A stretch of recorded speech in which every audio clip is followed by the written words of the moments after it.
Hello, for those of you just joining, welcome to the June All Hands meeting.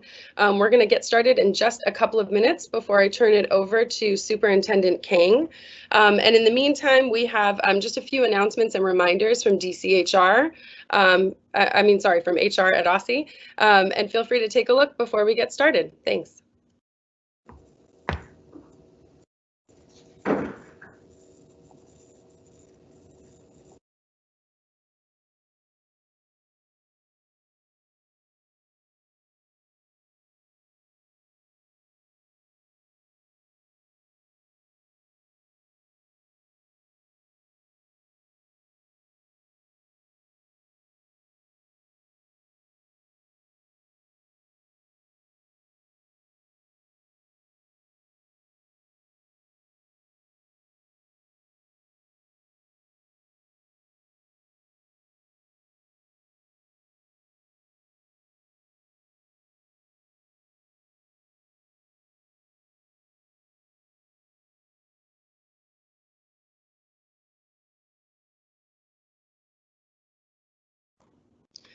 Alrighty. Again, welcome to the June All Hands for everybody who's here now. I'm going to turn it over to Superintendent Kang to get us started. Superintendent Kang. Morning, everybody. It's Hansel. It's so nice to be with you all, even though I you all at the moment, and many thanks to you all for joining and to our team for setting up this virtual all hands meeting using Teams live for the first time. I'm excited to talk with you all about a few different topics along with some members of the leadership team, and then we'll have some time at the end for sharing out some of the gratitude that you all have been posting on the Kudo board, as well as for some question and answer. Lita, do you want to just go over the logistics for the Q&A in case folks want to be entering questions throughout the meeting?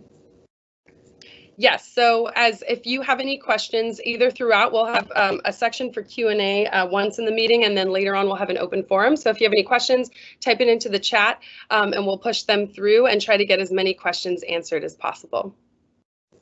Great, thanks, Lita. You can go ahead and go to the next slide.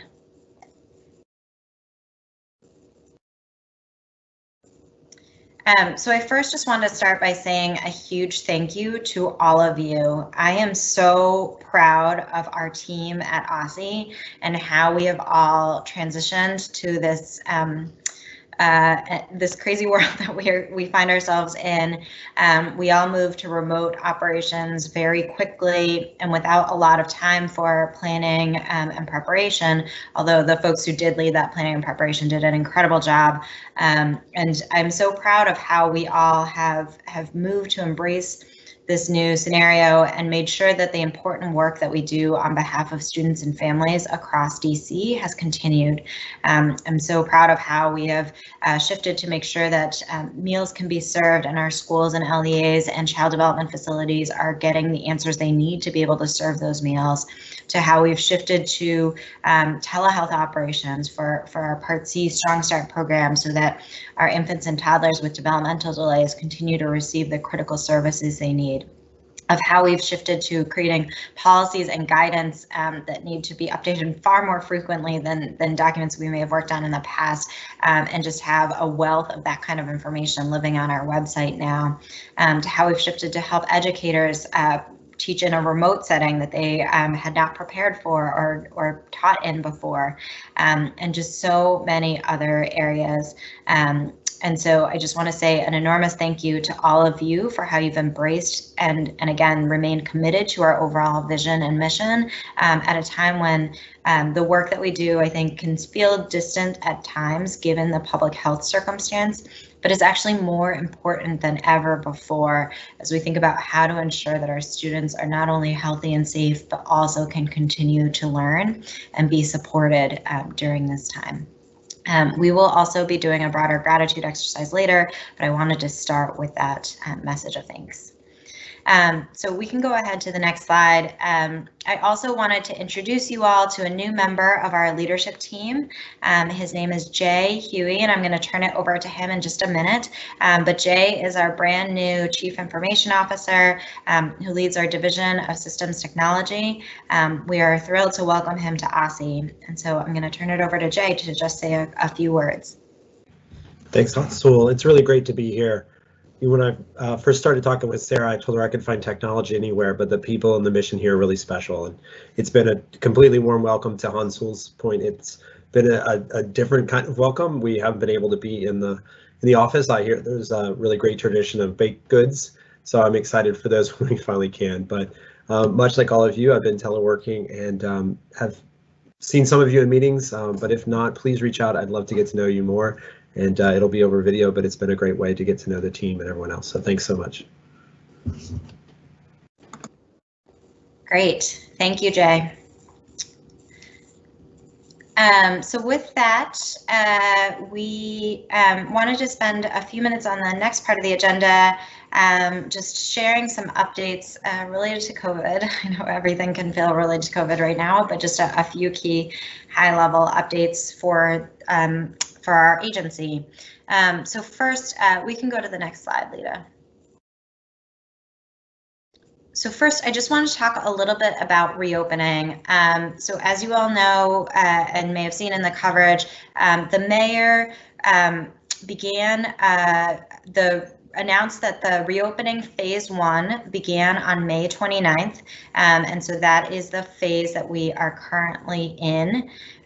She announced yesterday that phase 2 is expected to begin on Monday. And on the coronavirus.dc.gov website, there is guidance for both phase 1 and what is expected for phase 2 that is posted. I do want to note that OSSE remains in a partial telework posture. I say partial because that is the term for where we've been since March, given that we have continued almost all of our operations in a telework posture, but DOT, for example, our transportation services for students have been paused since there are no in-person schooling. There was no in-person schooling that was happening for the remainder of the 1920 school year. So we will continue to remain in that partial telework posture, and we will give advanced notice of returning to the workplace before we actually begin returning. For most of our operations, we do not foresee coming back through at least the end of July, and we will try and give as much notice as possible. We also expect that when we return, we will of course have important distancing measures in place, and so work will not look exactly the same as it used to in terms of everybody being in the office at the same time. And so we will continue to keep you all posted, but I know some people have had questions in terms of, does phase 2 mean we're going to come back all of a sudden? And the answer is no. That in general, in terms of our operations, we will remain in the telework posture. We don't foresee coming back through at least the end of July. There's a couple of specialized offices and functions that may start to come back sooner than that, and we will be in touch with those offices directly. But for OSSE as a whole, we will remain in this telework posture. Okay. And then the second update that I wanted to share was around the DC Schools Family Survey. This was a survey that was spearheaded by the Deputy Mayor for Education's office and promoted through local education agencies, as well as parts of our office and others. And it was a survey to gather feedback from parents and families about what their preferences are for how their students will engage in learning in the 2020-21 school year, as well as other aspects of sort of what their needs are and things that are on their minds. That survey closed on June 8th, 2020. Thanks to everybody who worked on the promotion of the survey. We received responses from more than 20,000 children and students, which was hugely helpful in gathering information about where families are. And so the DME's office is still working to finish analyzing that data and sharing it back with individual LEAs and so on. DCPS has now shared with their families the schedule for the upcoming school year, and charters are expected to release their schedules soon. The third area we wanted to note was around was around meal provision. Obviously, this was one of the really important areas that we all collectively across the city worked to stand up, and our health and wellness team did a lot to help make sure that our LEAs and schools knew what was possible for them and had the support they needed as they were providing meals to families. So DC government will continue to provide meals to all students throughout the summer months through the summer meals program at DPR sites as well as school sites, and meal locations can continue to be found at coronavirus.dc.gov/food. And so we want all of our families to know that any child up through the age of 18 can continue to get meals at any of these different sites across the city. So with that, let's go ahead to the next slide. And so I'm going to turn it over to our Director of Talent, Angie Kirk, to talk about our approach to summer scheduling at OSSE. Thanks, Hossul. Good morning, everyone. This is Angie. Can you hear me? Hopefully you can hear me okay. But if we advance to the next slide, we want to talk a little bit about what we're calling agency quiet hours. So what we know is that we're coming up on the telework summer based on what Hossul just shared with us. We know that we need to think about creating space for staff to balance work and life and still make progress on some of our audacious goals. We know if you're a parent with a student in a local school system, your child may have come out of school anywhere from the end of May all the way through tomorrow with DC charters. We know we have OSSE's employees that are parents, caregivers, and they may be left with no or few options for summer child care or family care, which is an issue. We also know that this is OSSE, and if you've been with us for more than 2 weeks, we are meeting heavy culture. So we want to think about what we can do to potentially relieve some of the pressure. If we go to the next slide, what we'll see is the recommendation is if we could somehow proactively hold some no cross-agency meeting blocks throughout the agency over the summer, it could potentially help with personal and professional time management. So what we're thinking is if we institute these independent work blocks where cross-agency meetings are not scheduled, we would encourage folks not to schedule meetings between 12 to 1 daily and Wednesdays from 9 to 12. In order to actually execute that, we'll need actually to individually assess what our summer schedules look like and take a hard look at some of the meetings to see if any of them can be streamlined. External meetings in this proposal are not included. So if you already have a meeting with a stakeholder, community group, with another DC agency, we wouldn't like for you to call and say, hey, we're doing summer scheduling, I'm not going to come there. We still ask that you continue to attend those meetings and work with your manager about what other quiet times may be. So the last slide I have is kind of what it all looks like, right? So again, this is our recommendation to help build in a little balance for your life. We're asking, if possible, try not to schedule from 12 to 1. So that's step one there. It actually, you don't think it's going to be hard until you actually go through your calendar and realize how many meetings might actually go over that time frame. The reason some people have it available is because that's the time they block off for lunch. And it's very easy to be kind of taken off of your schedule or your plan when we're at home and we have so many things to accomplish and we just want to get it done. Some staff members at this block want to take a rest, a lunch, work independently, just have a designated break in the day. We at least know that we'll have this common 1 hour period that all OSSE staff members will be able to enjoy. The second step, and we think this one may be harder, but we do want you to take a look at that 9 a.m. to 12 p.m. block. If you're the host of an internal meeting, we want you to think about if this meeting can be modified or moved to another day or time. Can you agree not to schedule other people during this 9 to 12 block so that folks feel comfortable that they can have some dedicated time to project work and flex their schedule, etc. I want to emphasize that ultimately this is optional. We can't make you block off your schedule, but we do want staff to understand that this is an opportunity during the work week to acknowledge that working from home can be tough, that there are other things in your life besides OSSE work, and we want to make sure that you at least have a way to address them, which makes sense for you and your personal and professional development while we're still in this teleworking posture. If this is a need for you, but it doesn't work for you, meaning 12 to 1 or 9 to 12. You really need that time, but those are not the right blocks for you. We encourage you to speak with your manager or your LT member about what might make sense specifically for you. So we launched this in LT a few weeks ago, and I know I've already blocked off my 12 to 1s and my Wednesdays. My experience as a DCPS parent who's been on summer vacation, with air quotes, for the last 2 weeks, is that it's actually really easy to flip into this constant meeting mode. And my daughter is a rising 9th grader, so she's fairly self-sufficient. But one day I actually looked up before we started this and said, "Did you eat?" And she was like, "I had not only breakfast, but lunch." Like, I'd let 4.5 hours get away from me. And now with this 12 to 1 block, that's not the situation anymore. I actually cut off my computer, grab my phone, we'll go for a walk. We might even go for a quick ride and come right back home. But it's a nice break in the middle of my day. Jason, Kim, and Rebecca Lemurray also have teleworking experiences to share. So I'm going to turn it over to Rebecca and Jason to share their experience.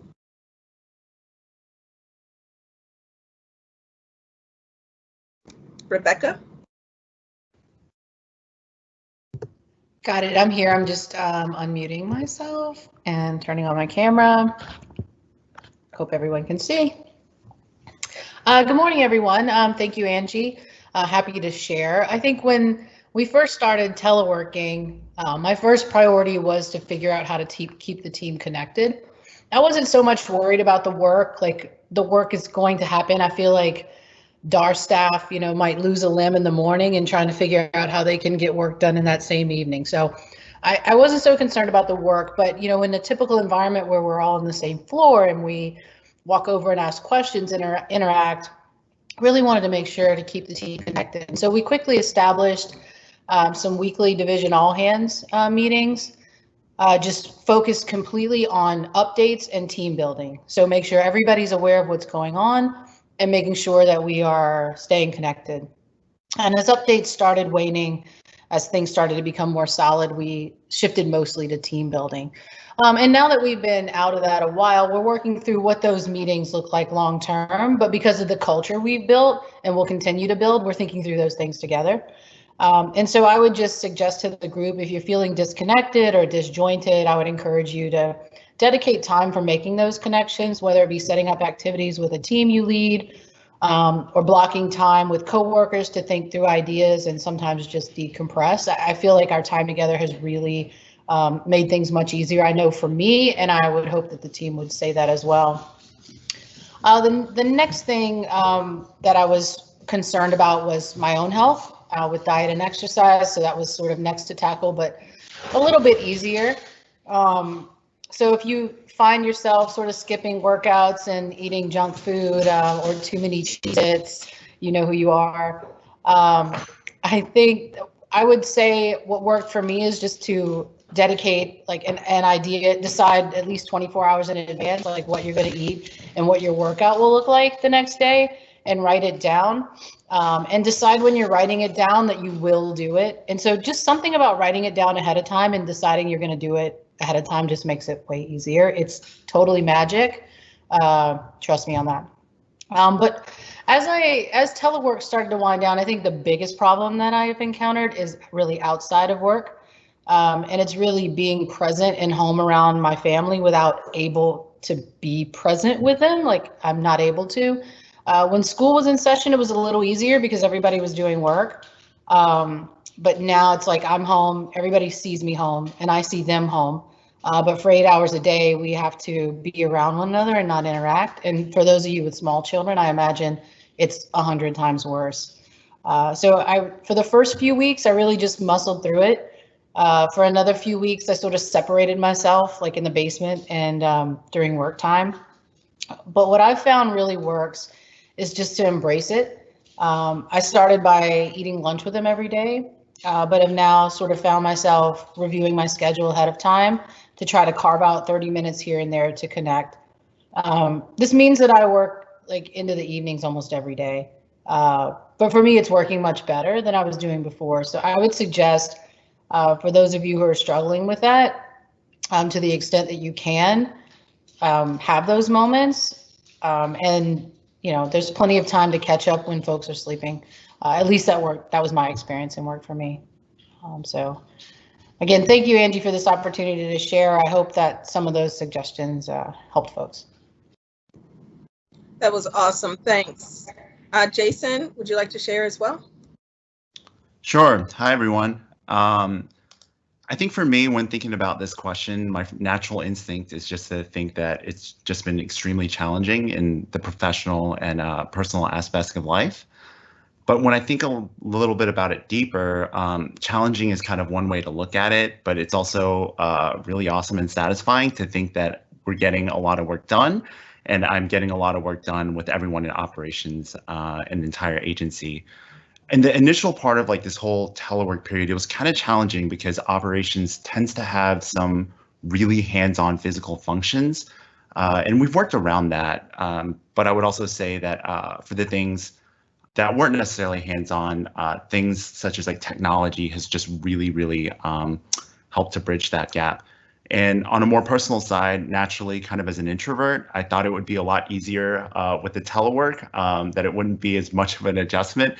But I've noticed that I've missed a lot of small things and a lot of interactions at work and seeing everyone. I missed the normal routines of, biking to work, packing my lunch, and such. And I found that this has kind of affected me in a lot of ways in terms of just normal routines, such as some stuff that Rebecca had mentioned, such as sleeping, eating schedules.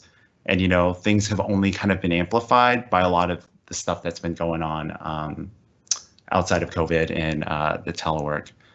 But for me, building in routines has been like extremely helpful, both in like the work and personal environment, kind of restructuring meetings with people on my teams, checking in with them, and just showing each other support, both professionally and personally.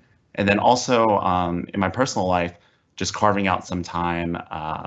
And then also, ironically, this whole situation has kind of made me realize that the silver lining is that it's forced me to kind of slow down and see some things that I was actually missing in my air quote like normal life, in terms of it's forced me to kind of like catch up with people that I haven't really talked to in a while. And me and a group of people have kind of built this Zoom trivia that we do every week, and have built like this championship league. So it's been fun actually like connecting with people that I haven't talked to in a long time. So if I had one recommendation, I would say that carving some time out, but also committing to something that you actually enjoy and will actually do is equally important as you're actually like blocking out that time and scheduling something for yourself. And I've also taken up, a couple of new hobbies, fishing, beekeeping, baking pumpkin pies, all of that in my Minecraft survival world, which is a new thing for me. So it's been challenging and but equally satisfying. Great, thank you, Jason.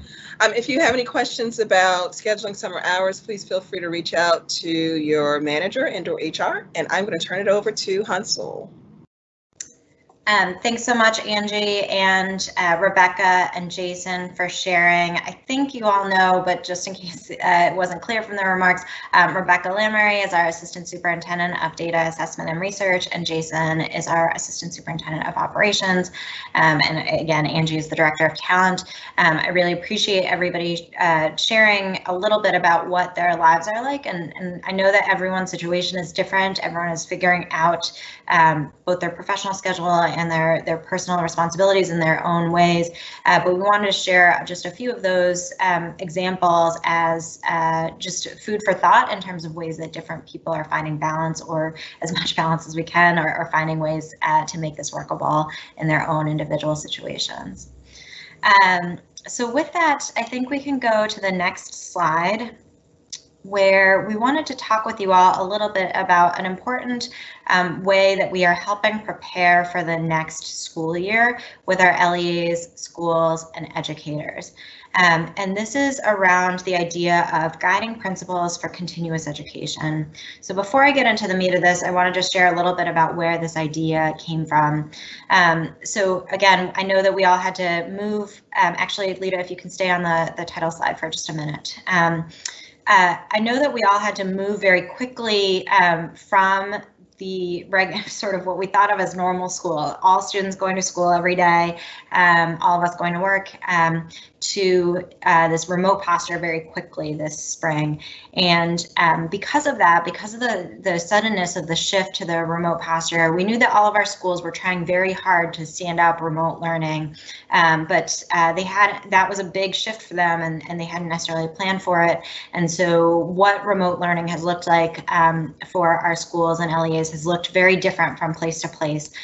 Some places actually already had a one-to-one technology device program, and students were already used to logging on to a learning management system and completing assignments there. And so it wasn't as big of a shift as in other cases where in other schools they really had to rely on distributing paper packets with students because it took them a while to figure out how to purchase and distribute devices for their students, or to problem solve around internet access. So we know that our LAs and schools were in really different places this spring, and that made sense, and everyone was working hard and just trying to do their best during the immediate time at the end of the 1920 school year, especially when we didn't know initially how long this situation was going to last. As we now look ahead to the 2020-2021 school year, we know that there's still a lot that's up in the air. LEs are still working through exactly what their schedules will look like, what is possible in terms of the number of people they can have in the building at any one time, as well as students who may, because of specific needs, may need to stay fully virtual for the time being. And so we know for sure that school is just not going to look exactly the same as it has in the past, and that we need to help our LEAs plan for what it is they need to do to serve students across both in-person and remote settings. And so that's where this idea of guiding principles for continuous education comes from. So now we can go to the next slide. So this idea of continuous education is making sure that instruction and learning can happen seamlessly across different learning environments, both in person and remote settings. And so we want to make sure that our LEAs and schools are developing these coherent and thoughtful models to ensure that there are equivalent levels of rigor and quality, whether a student is engaged in full-time distance learning, full-time in-person learning, or alternating between remote and in-person environments in hybrid or blended approaches.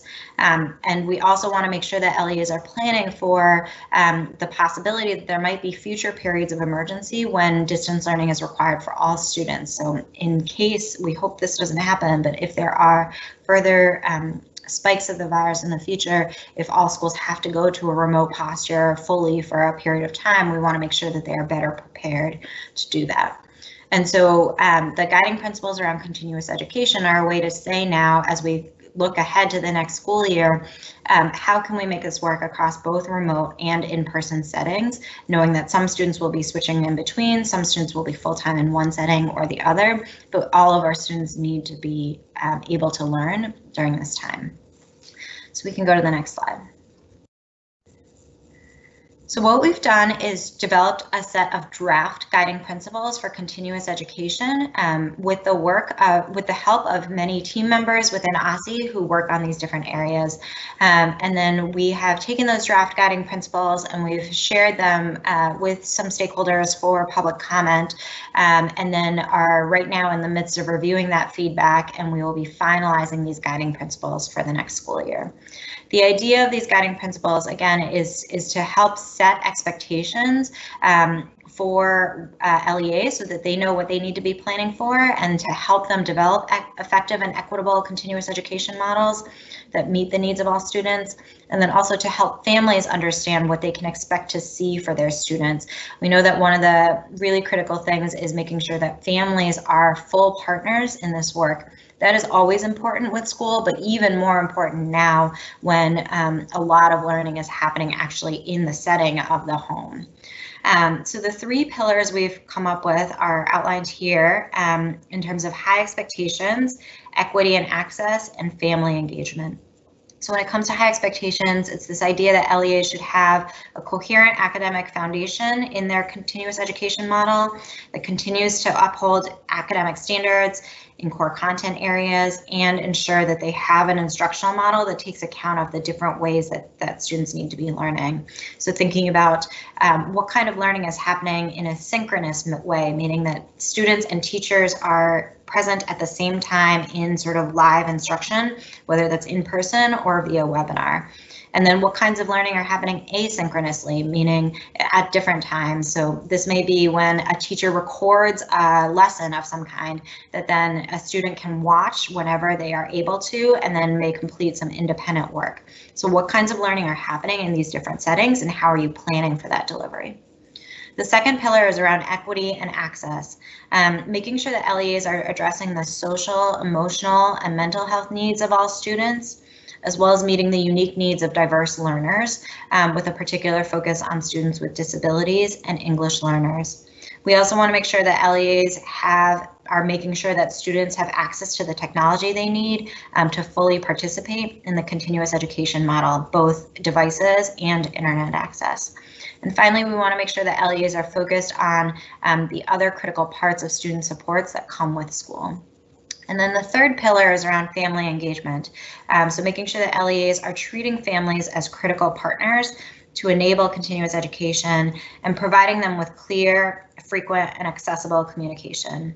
We've heard from families, both anecdotally and through several surveys that have taken place in DC, both the DME one that was conducted, but also surveys that were done by Parents Amplifying Voices in Education, or PAVE, and another organization called Connect Ed, that really highlights some aspects of families' experience that include that families had very different experiences depending on the school that their child was enrolled in. So one school may have communicated really frequently through multiple methods. Another school they may have only heard from occasionally. And families really need to know more on the front end about what they can expect, how they are expected to support their student or their child, if at all, and then also in what ways they can expect to hear from the school, and how importantly, how they can be providing feedback to the school about how this is going. We heard from some families who said, you know, it was actually overwhelming how much the school was reaching out to them, and they needed the school to actually pare back on the communication because it was just too much as they were trying to juggle.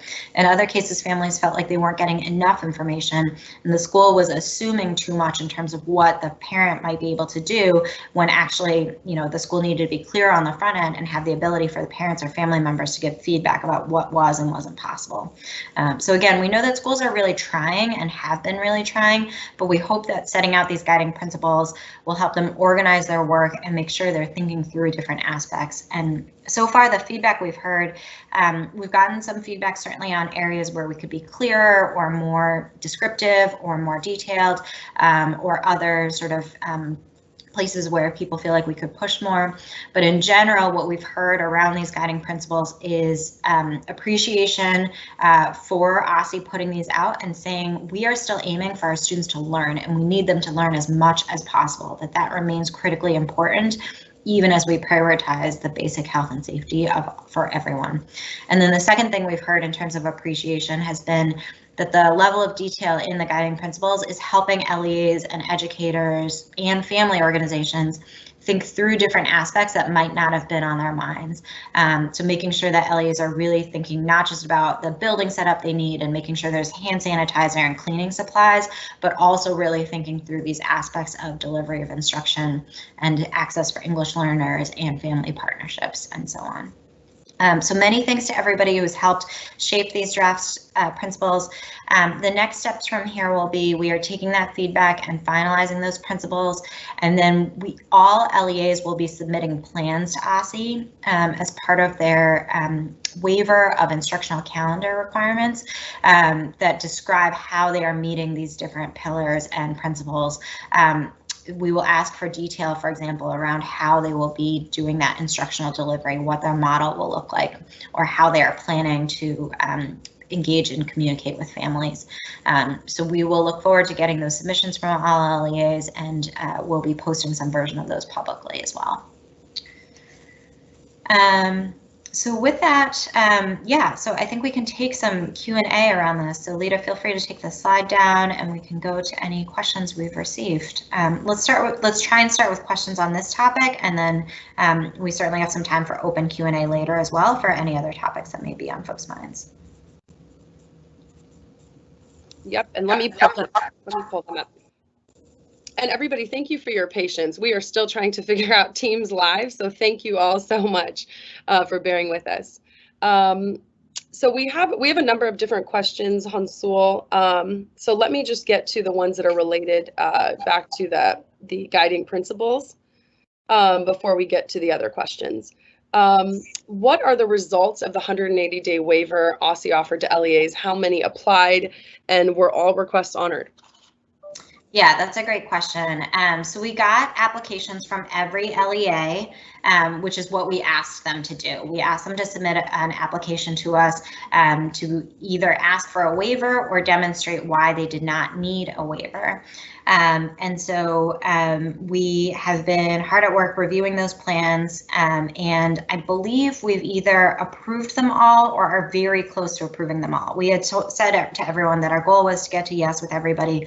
There may be some cases where we needed more detail or a little bit more information to be able to approve, but we've either approved or are about to approve all of those plans, and we will be posting those publicly as well. We expect them, I think, to be posted in the next few weeks. And those are the plans coming out of the 1920 school year, when again, there was just a lot of variation and flexibility that was needed.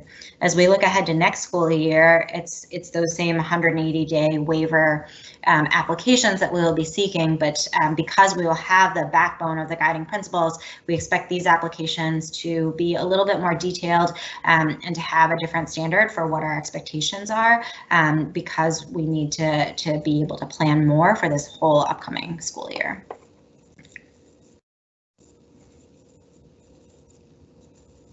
Great, and then we have more questions.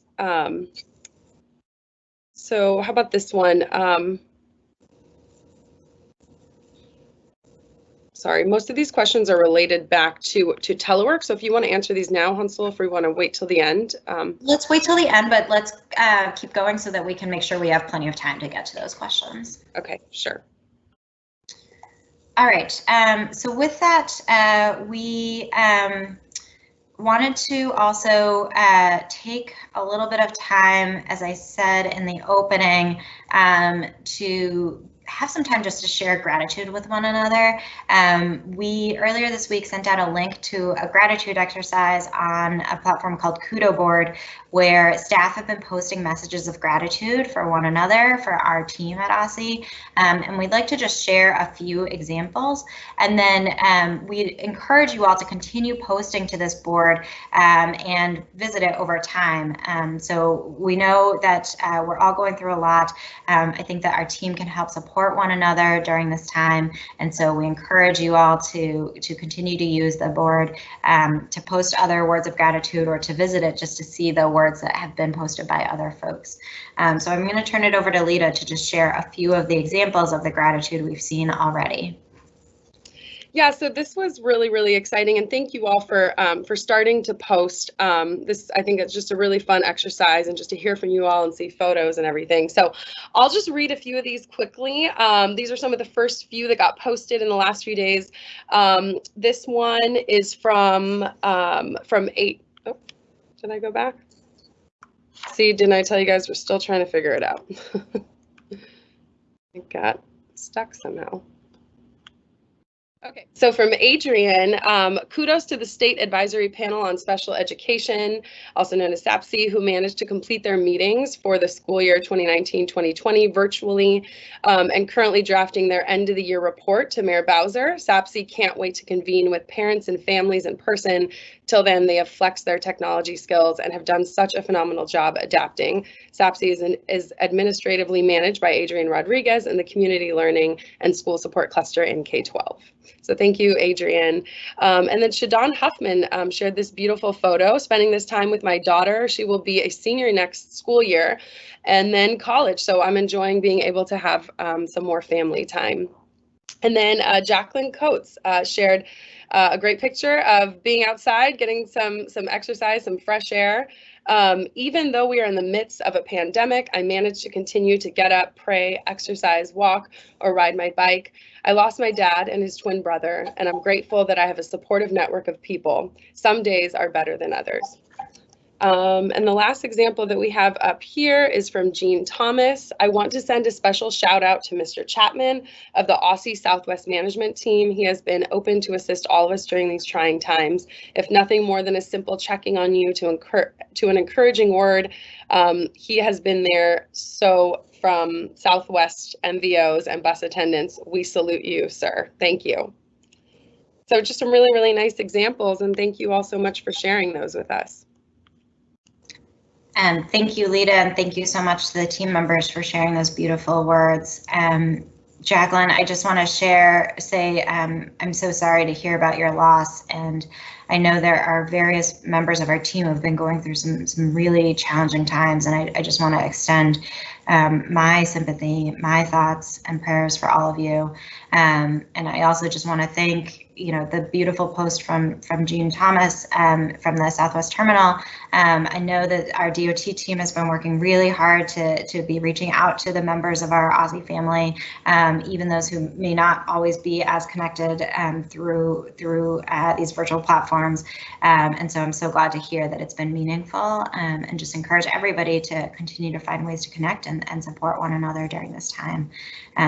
Please continue to use the Kudo board. We look forward to seeing more wonderful messages, and thank you to everybody for sharing. I know this kind of vulnerability is not always easy, but it's really beautiful to hear some of the happy moments even during this time, as well as the losses that people may be experiencing. So thank you to everybody for sharing.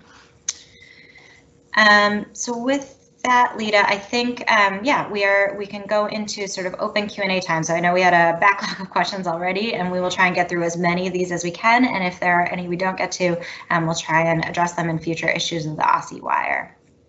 So let's go ahead and get started, Lita.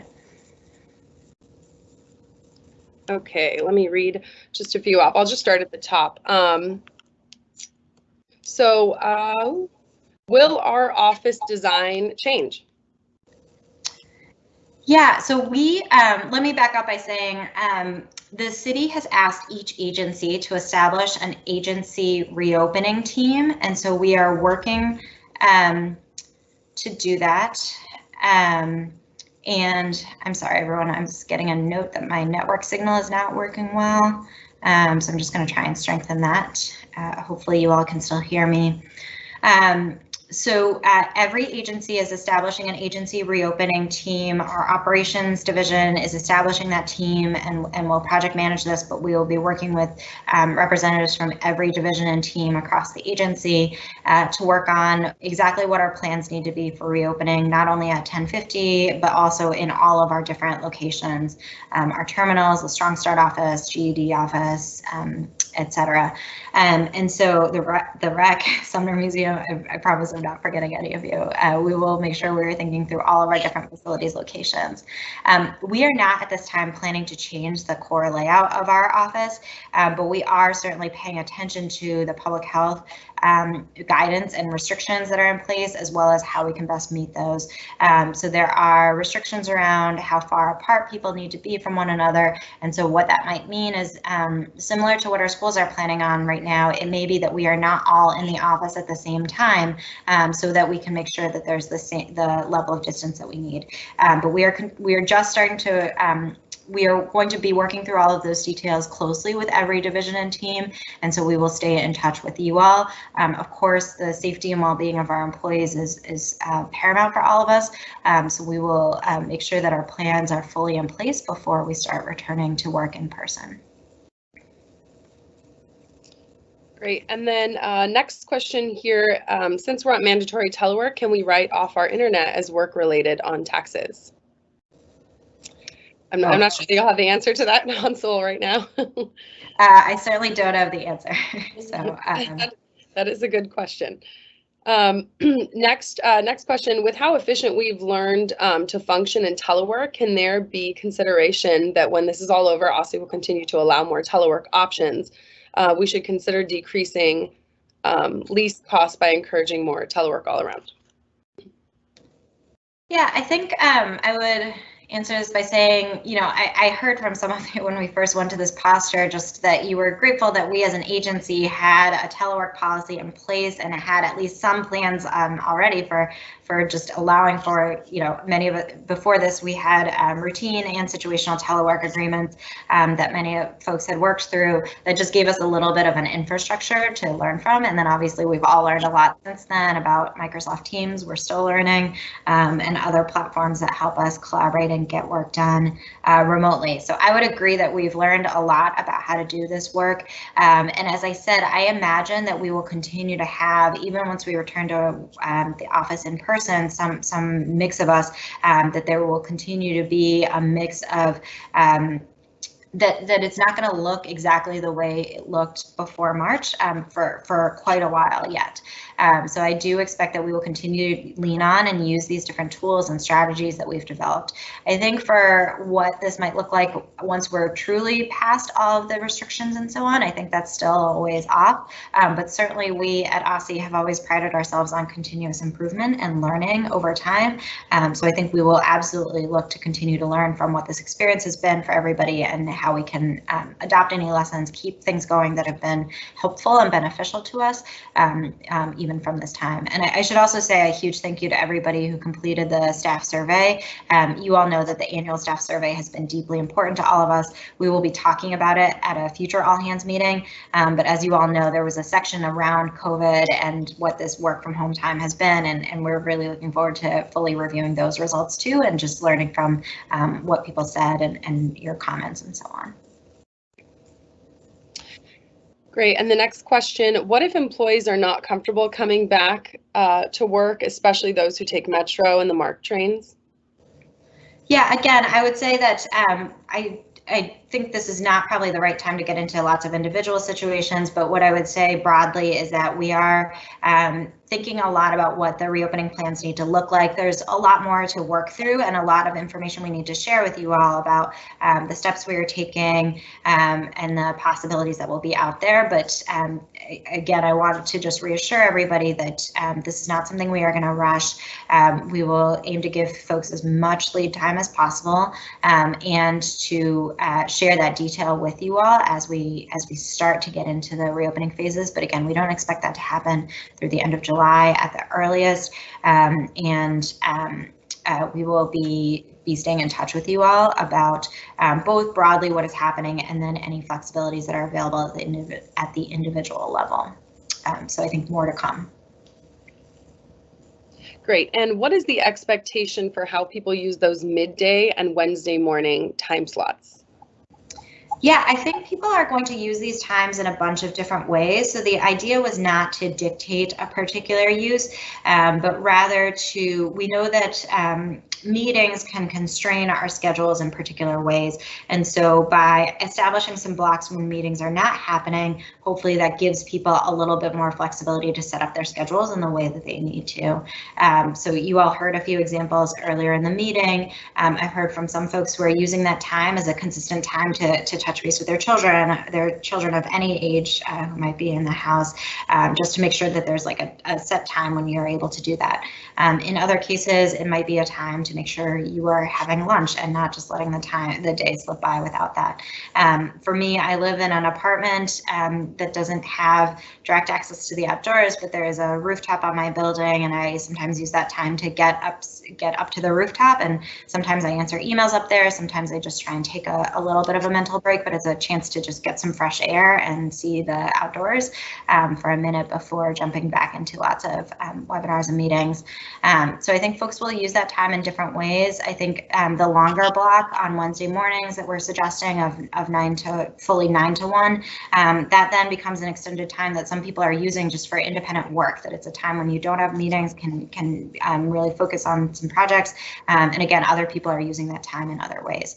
So just encourage you all to think about out what makes sense for you, for your individual circumstance and your working style, and to stay in touch with your manager and or your LT member about if, as Angie said, if you have other needs that are not well suited to the schedule we are suggesting, or if there are if you want a thought partner for just how to better use that time. We encourage you to stay in touch with your manager and your LT member. Great. And next question, can we have more of a sense of how long in advance we will be told that we're returning to work? Many families will need to make new or adjusted childcare arrangements requiring at least 2 weeks to a month to arrange. Yeah, we know that there's a lot of complexity here, and especially given the regional nature of all of our lives, that schools are opening on different schedules in DC and in surrounding counties, that childcare looks different in different places, as well as different work scenarios. So I will just say I certainly acknowledge and hear this feedback, and we will aim to give as much notice as possible. I do think we will try and give leeway and time, either broadly or on individual circumstances. But I don't think we have a full time period in mind yet. And I'll also just note that, you know, the way this has been working so far, even for like the phase 2 reopening, which again, we expect to start on Monday. The mayor shared that yesterday, which I guess was Wednesday, that we expected to start on Monday. But even the specific parts of our offices that may start to reopen in phase 2, it's not happening on Monday. We are continuing to work through what that planning will look like. It may happen at some point in July for, again, just 1 or 2 discrete functions. But we are taking that time to make sure that planning is in place, that people are able to think through the individual circumstances, et cetera. So just as one example of the lead time and planning time we're trying to give on all fronts. So even if there were to be an announcement, we will try and give as much lead time as possible, but then also in terms of how that announcement is implemented, there may be some flexibility there too. Great, and we have a number of questions here, and I want to kind of just consolidate. Will we have enough PPE? Will we be doing like health screenings, you know, temperature checks? What are some of those plans for when we come back? Yeah, that's a great question. As I noted, there will be an agency reopening team that I think will be working through some of these details, and we will be sure to share those with you all. But basically, the core answer I would say is we absolutely will make sure that we are prioritizing the health and well-being of our team. That is paramount for us. And so when it comes to PPE, for example, the city has a centralized procurement mechanism through which we've been placing orders as we need them. So for example, for our DOT team, which is preparing for when schools resume in-person operations, we have gotten some large orders of PPE for what our staff needs. And so we will continue to place orders through that centralized ordering mechanism to be ready in advance of when we will come back to work. So more details to come on the exact specifics of what will be in place, but certainly all those areas in terms of PPE, in terms of screening, in terms of having enough distance in this space, all of those things are very much on our minds, and also outlined in terms of guidance that the city as a whole has been working on, that we need to work through as an agency reopening team around exactly what those things will look like in our own context. And for this next question, it sounds like this team will figure that out, but will vulnerable populations be able to telework? Yeah, again, I think we will work through individual situations, certainly with individual employees. We will make sure that we are respecting privacy and also maintaining the rights that every individual has. So we will make sure our HR team obviously will be a core participant in the agency reopening work, and we'll make sure we are factoring in how we need to account for individual situations. Great. What will school transportation look like in the fall? Yeah, this is a really good question. So as you all know, the way that school transportation normally works is most of our students find their way to school either by walking or drop off by a parent or by taking public transportation, Metro Rail or Metro Bus, and the city covers the cost of Metro Rail and Metro Bus through a program called Kids Ride Free. And then for our students with disabilities who have this particular accommodation, our OSSE DOT team, the Division of Student Transportation, provides door-to-door pickup and drop-off, picking up students at their home and taking them to school, and then of course the reverse in the afternoon. So that's what it looks like in a normal year. I think as we look ahead to next school year, there's a few different things. One is that transportation is a core part of, I mentioned earlier that the DME's office spearheaded this survey of families where we had the families of more than 20,000 children respond. And families, I will say just generally, many families expressed a desire to return to in-person schooling for lots of different reasons, because they think it's in the best interest of their child, because they may need to for their own work circumstances or both or other reasons. But about half of our families expressed a strong desire to return to in-person education. And then about a quarter of families said that they definitely want to stay home full time, so want to stay in remote learning full time. And then about a quarter of families said that they were undecided. But when we looked at nuances within that, there were different drivers, partly the age of the child. So parents of younger children were more likely to want them to return in person, whereas parents of older children were more likely to say remote learning made sense. There were some differences based on ward of the city, and also differences based on whether people relied on public transportation or not. And so parents who were able to transport their children on their own, walk them to school or drop them off at school, were more likely to say they wanted to return to in-person operations. So all of this to say, obviously, all our families are, not only our OSSE families, but the families of all of our DC students are trying to figure out the same questions that we are all grappling with in terms of what options are the safest for their children. And so I think there's a lot that is still up in the air. What we know for sure is that schools will need to make sure that they are providing some remote learning operation, because there are some students who are either, because of underlying vulnerabilities or other concerns, are not able to return to school in person. And that's why the work around the guiding principles around continuous education, I think, is so important, because schools really have to plan for both in-person and remote operations and how to provide a quality level of education across both those settings.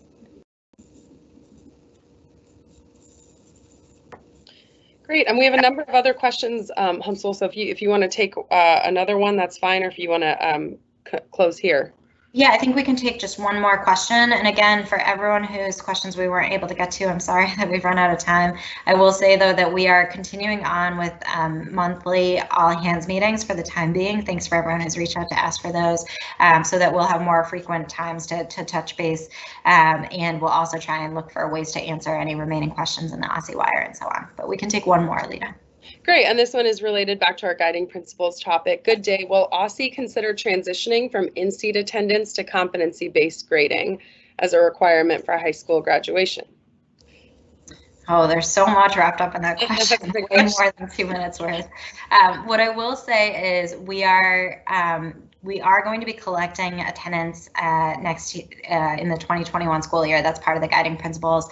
We'll be collecting attendance at a daily level for every student, but that could be attendance in person, or it could be attendance in remote learning. So we will allow for attendance to be taken for both in person and remote learning. I think the root of the question is really more around the Carnegie unit seat time requirement, which right now says you have to earn course credit. The course needs to be 120 seat hours, and it's not based on competency. We have a route right now that's already in place for competency-based education, where LEAs and schools can apply for that competency-based route. But I think the root of the question is, will we move fully away from the Carnegie unit to competency-based? And I think the answer is we had to extend flexibility around that this spring. We expect to extend some flexibility around it again for this upcoming year. It's a big shift. Our high schools are really based on traditional structure, and I do anticipate that we'll see further changes to that in DC and around the country. But I don't know that I'm not sure exactly what will change in time for this upcoming school year versus sort of longer term. I think that's a balance we're trying to strike, of making sure we are adjusting and adapting as we need to, and not just holding on to things because we've always done them that way, but also not wanting to throw the baby out with the bathwater, so to say, in terms of making sure we're not sort of totally moving away from something that has been there for a reason and may continue to serve a purpose, or may there may be unintended consequences with doing away with a structure without knowing exactly what will replace it. So I think that's a careful balance we're trying to strike sort of in all aspects of our work. I'll just close by saying, I know we're at time, just thank you to everybody for joining. Thank you for bearing with us through some of the technical issues. We have recorded this, and we'll make sure to share that with anyone who wasn't able to join or wasn't able to participate. And I'll just close by saying another huge thank you and a lot of gratitude to all of you for our amazing team at OSSE and how we've stayed focused on students and families, even as so much is changing and is challenging around us. That core focus is, I think, what has allowed us to continue to provide really important and effective services and guidance for our DC community. So I'm hugely grateful to all of you. It's really wonderful to spend this time with you, and we look forward to coming back together in July to talk more. Thanks, everyone, and have a great rest of your day.